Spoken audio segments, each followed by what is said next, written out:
اعوذ باللہ من الشیطان الرجیم بسم اللہ الرحمن الرحیم رب اشرح لی صدری ویسر لی امری واحلل عقدۃ من لسانی یفقہوا قولی۔ ریاض الصالحین حصہ اول۔ اس بات کا بیان کہ لوگوں پر ان کی ظاہری حالات کے حساب سے احکام جاری کیے جائیں گے۔ حضرت جندب بن عبداللہ رضی اللہ تعالی عنہ سے روایت ہے کہ رسول اللہ صلی اللہ علیہ وسلم نے مسلمانوں کا ایک دستہ کچھ مشرکوں کی طرف بھیجا اور ان کا آپس میں مقابلہ ہوا۔ مشرکوں میں سے ایک آدمی تھا، جب وہ کسی مسلمان کو قتل کرنے کا ارادہ کرتا تو وہ موقع پا کر اسے قتل کر دیتا۔ یہ صورتحال دیکھ کر مسلمانوں میں سے بھی ایک آدمی اس کی غفلت کی طاق میں رہنے لگا تاکہ موقع پا کر وہ اس مشرک کو قتل کر دے، اور ہم آپس میں گفتگو کرتے تھے کہ یہ اسامہ بن زید رضی اللہ عنہ ہیں۔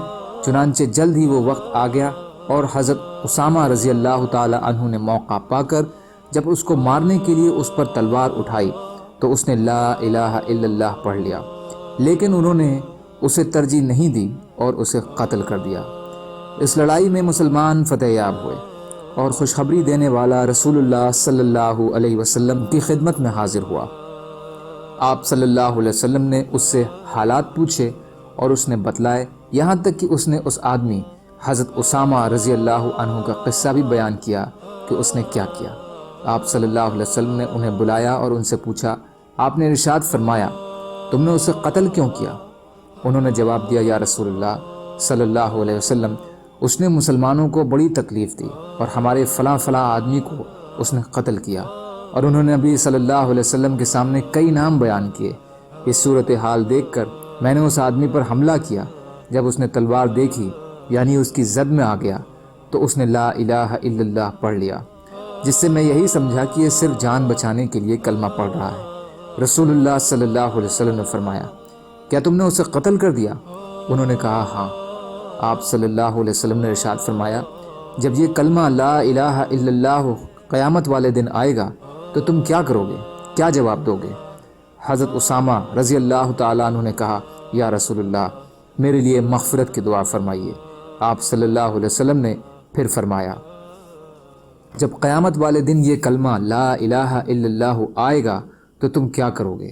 تو آپ صلی اللہ علیہ وسلم نے یہی بات دہراتے رہے اور اس پر بات زیادہ نہ فرماتے کہ جب یہ کلمہ لا الہ الا اللہ قیامت والے دن آئے گا تو تم کیا کرو گے؟